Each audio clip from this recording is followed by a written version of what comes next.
Hello friends, we are jumping into the book of Job.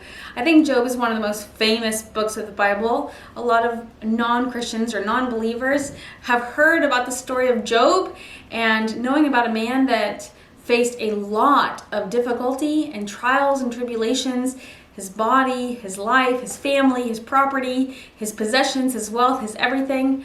But it shows in the book of Job that it's not always a matter of imperfections or sins or shortcomings or being a bad person. That's why you have blessings and curses.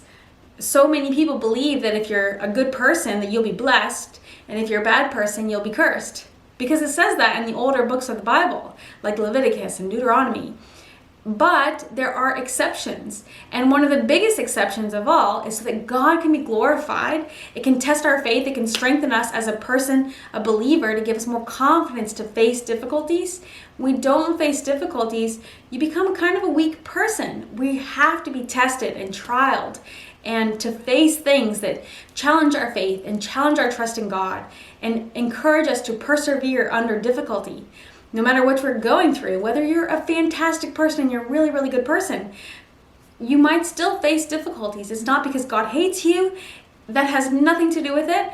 Sometimes God disciplines those whom he loves, like a father disciplines his son. It's an act of love. So anyways, I'm excited about getting into Job. Thank you so much for being here. And I'm reading out of the NLT, but whatever version you have is fantastic. So we'll be starting with Job chapter 1. There once was a man named Job who lived in the land of Uz. He was blameless, a man of complete integrity. He feared God and stayed away from evil. He had 7 sons and 3 daughters. He owned 7,000 sheep, 3,000 camels, 500 teams of oxen, and 500 female donkeys. He also had many servants. He was, in fact, the richest person in that entire area. Job's sons would take turns preparing feasts in their homes, and they would also invite their 3 sisters to celebrate with them. When these celebrations ended, sometimes after several days, Job would purify his children. He would get up early in the morning and offer burnt offering for each of them. For Job said to himself, "Perhaps my children have sinned and have cursed God in their hearts." This was Job's regular practice. One day, the members of the heavenly court came to present themselves before the Lord, and the accuser, Satan, came with them. "Where have you come from?" the Lord asked Satan. And Satan answered the Lord, "I have been patrolling the earth, watching everything that's going on." Then the Lord asked Satan, "Have you noticed my servant Job? He is the finest man in all the earth. He is blameless, a man of complete integrity. He fears God and stays away from evil." Satan replied to the Lord, "Yes, but Job has good reason to fear God. You have always put a wall of protection around him and his home and his property. You have made him prosper in everything he does. Look how rich he is. But reach out and take away everything he has, and he will surely curse you to your face." "All right, you may test him," the Lord said to Satan. "Do whatever you want with everything he possesses, but don't harm him physically." So Satan left the Lord's presence. One day when Job's sons and daughters were feasting at the oldest brother's house, a messenger arrived at Job's home with this news: "Your oxen were plowing with the donkeys feeding beside them. When the Sabaeans raided us, they stole all the animals and killed all the farmhands. I am the only one who escaped to tell you." While he was still speaking, another messenger arrived with this news: "The fire of God has fallen from heaven and burned up your sheep and all the shepherds. I am the only one who has escaped to tell you." While he was still speaking, a third messenger arrived with this news: "3 bands of Chaldean raiders have stolen your camels and killed your servants. I am the only one who escaped to tell you." While he was still speaking, another messenger arrived with this news: "Your sons and daughters were feasting in the old brother's home. Suddenly a powerful wind swept in from the wilderness and hit the house on all sides. The house collapsed, and all your children are dead. I am the only one who escaped to tell you." Job stood up and tore his robe in grief. Then he shaved his head and fell to the ground to worship. He said, I came naked from my mother's womb, and I will be naked when I leave. The Lord gave me what I had, and the Lord has taken it away. Wow. Praise the name of the Lord. In all of this, Job did not sin by blaming God. Chapter 2. One day the members of the heavenly court came again to present themselves before the Lord, and the accuser Satan came with them. Where have you come from? The Lord asked Satan. And Satan answered the Lord, I have been patrolling the earth, watching everything that's going on. And then the Lord asked Satan, have you noticed my servant Job? He's the finest man in all the earth. He is blameless, a man of complete integrity. He fears God and stays away from evil, and he has maintained his integrity, even though you urged me to harm him without cause. Satan replied to the Lord, skin for skin, a man will give up everything he has to save his life, but reach out and take away his health, and he will surely curse you to your face. All right, do with him as you please, the Lord said to Satan, but spare his life.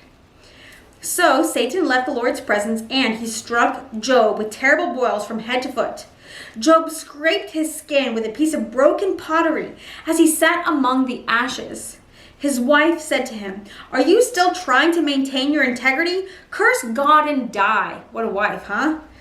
But Job replied, you talk like a foolish woman. Should we accept only good things from the hand of God and never anything bad? So in all of this, Job said nothing wrong.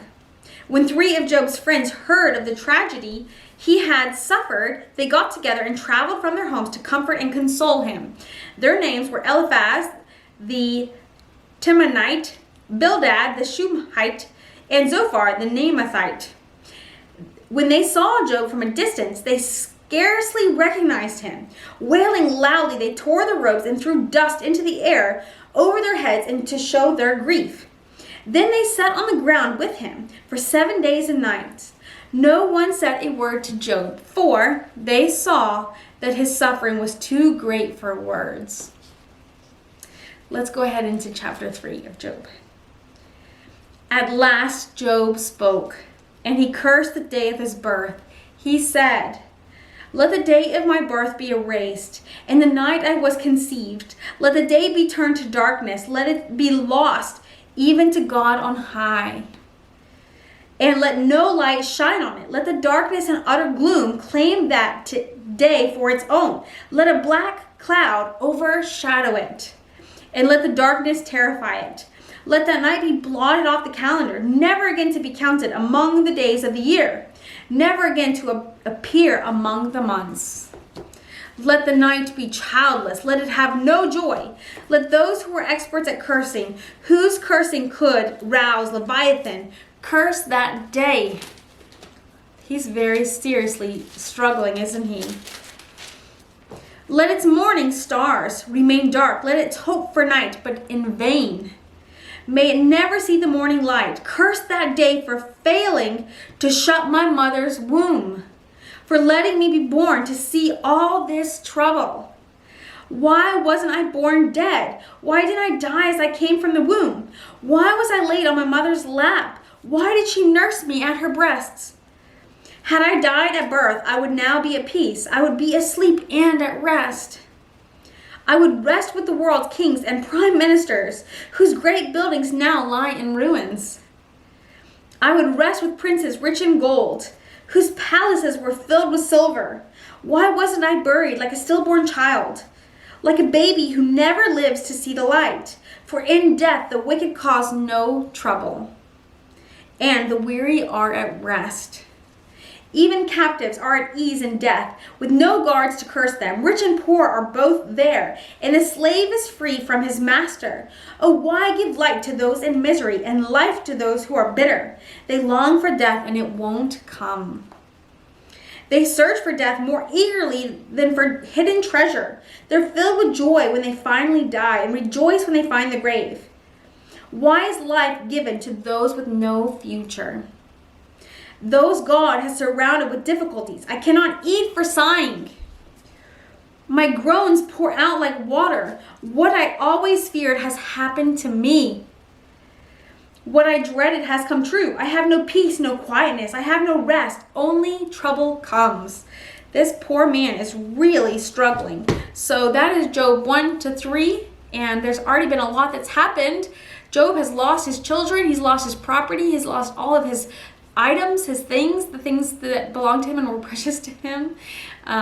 It's a really sad story right now, but we're going to see what God has to do with him, and is all suffering because of evil.